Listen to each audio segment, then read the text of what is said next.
Hi, thanks for tuning in. This is God or Science. This is part one of 2 parts. Before I begin, I'll give you a little bit of my background. I was brought up in a strict Catholic family and was an altar boy in the early 60s, plus attended Catholic grammar school and was beaten black and blue and bloody by the nuns, but that's another story in itself. First, you must take your religious blinders off. If you can't be open-minded and accept new information and weigh both sides, then you are a detriment to yourself, your family, and society.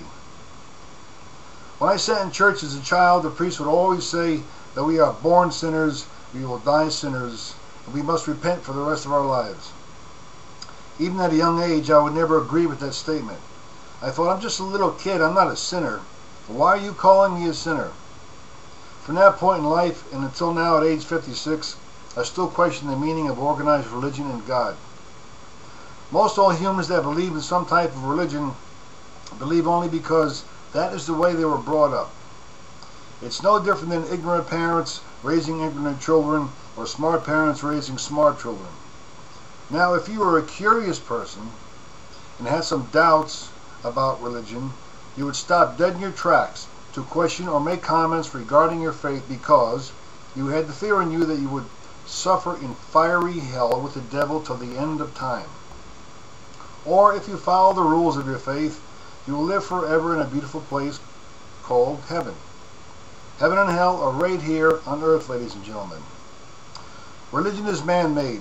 Early humans that lived in caves had no understanding about natural disasters, lightning, floods, and eclipse, thunder, tornadoes, volcanoes, and the faraway planets in the sky.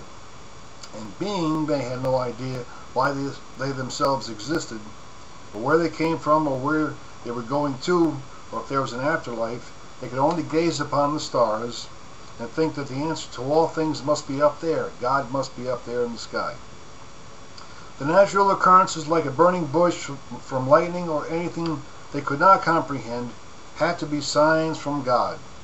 Thus, religion was invented. Science has proved the explanations to all the so-called acts of God. If those early humans could have had the scientific knowledge that we have today, they probably could have saved 1 billion human and animal lives that were either sacrificed or slaughtered in the name of God. Evolution. Oh man, I hope I don't burn in hell for eternity for saying that word. Science is proving it more and more. Or maybe we were just planted here on Earth by a space alien. There is no proof of who actually wrote the Bible. These sacred writings, including the Quran and Torah, were written by the people in the Middle East. The same people that have slaughtered each other for ages. Even now in the 21st century, they still live like barbarians, at least half of them anyway. They kill, they maim, they torture, they destroy their neighbors who are of a different sect or religion. And these were the authors of the sacred writings that most of the world lives by. How sad is that? Organized religion was used for power and control, and those in control burned and destroyed hundreds of ancient writings if the context didn't agree with their own plan what should be the sacred writings of God. The Bible was written some 60 years AD, and the other Gospels were written over 100 years AD. Think about that. First of all, those people back then didn't have telephones, recording machines, etc. They had feathers and ink, tree bark to write on, and donkeys to travel.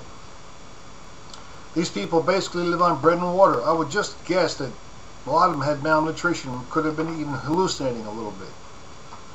You know how a story drastically changes as each person passes it on to the next. By the 10th person, it has become completely blown out of proportion and greatly exaggerated. These ancient writings are full of inaccuracies and discrepancies. Most people back then could not even write. Educated scribes were hired, put in a small room, and they would write what sounded the best to them to make a great story. Where has this God been for a few thousand years? Where has God been during the great famines, global diseases, wars? Is this a kind and loving God who commanded that thousands of infant babies be slaughtered, humans and animals be sacrificed and tortured in His name? If this God wanted to have humans and nature live in peace and harmony, wouldn't it make sense for God to show its true presence so we could truly believe and adjust our lives accordingly and not live wondering and fantasizing? You're insulting your own intelligence by being a follower. If you just have half a brain, you must realize that there is something wrong with the whole picture here. And don't you think that if God gave you the intelligence to be curious, that He would be offended that you might question His existence and send you to the so-called eternal hell? What kind of God is that? That's the end of part 1. Please go and click on part 2 for God and Science. Thank you.